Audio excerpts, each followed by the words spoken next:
Hamas, representing Palestine, has accepted a draft agreement of ceasefire in the ongoing Israel-Gaza war and accepted to a release of hostage. Two officials involved in the talks have told Associated Press. Meanwhile, American broadcaster CBS reported that both Hamas and Israel have accepted the draft in principle, citing Arab, US, and Israeli officials as source. According to the channel, if both sides agree to micro terms and then it gets approval from the Israeli government, the hostage deal could begin and as early as this weekend. However, even as talks show a positive progression, Al Jazeera reports Israeli forces have stepped up attacks on Gaza, bombing a school turned shelter and several homes across the Strip and killing at least 62 people over the latest 24-hour reporting period.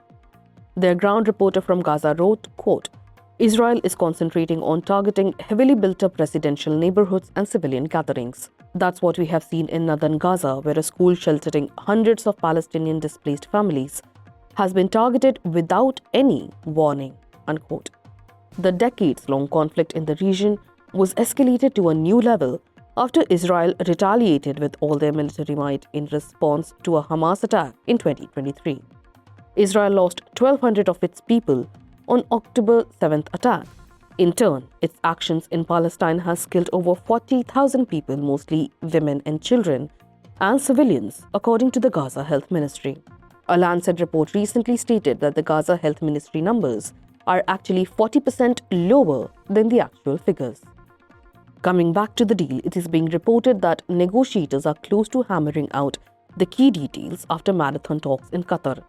According to United States and Qatar mediators, Israel and Hamas are at the closest point to signing the agreement and ending the 15-month-long prolonged armed conflict. Quoting an Israeli official, the report said progress has been made, but the details of the deal are being finalized. The United States, Egypt, and Qatar have been involved in finalizing a ceasefire deal between Israel and Hamas since last year and securing the release of hostages captured during Hamas's October 7, 2023 attack on Israel. Negotiators met in Qatar on Tuesday, hoping to hammer out final details. Qatar Foreign Ministry spokesperson Majed Al-Ansari earlier told a news conference that both sides were presented with a text and talks on the latest details were underway. Earlier on Tuesday, US Secretary of State Antony Blinken also said ceasefire deal between Israel and Hamas was right on the brink. As per an earlier report, under the current deal, Hamas would return 33 Israeli hostages in the final week of the Biden administration before next Monday. Israeli government believes that Hamas has and its allies still hold 94 hostages taken from Israel during the attack and that 34 of them are dead. In the first stage proceeds as planned. On the 16th day of the deal taking effect, negotiations would start on the second stage, during which remained living hostages would be released and the bodies of the dead hostages returned. Under the deal, troop withdrawal from Israel will be phased, with Israeli forces remaining in the border perimeter to defend Israeli border towns and villages. In addition, there would be security arrangement at Philadelphia corridor along the southern edge of Gaza, with Israel withdrawing from parts of it after the first few days of the deal.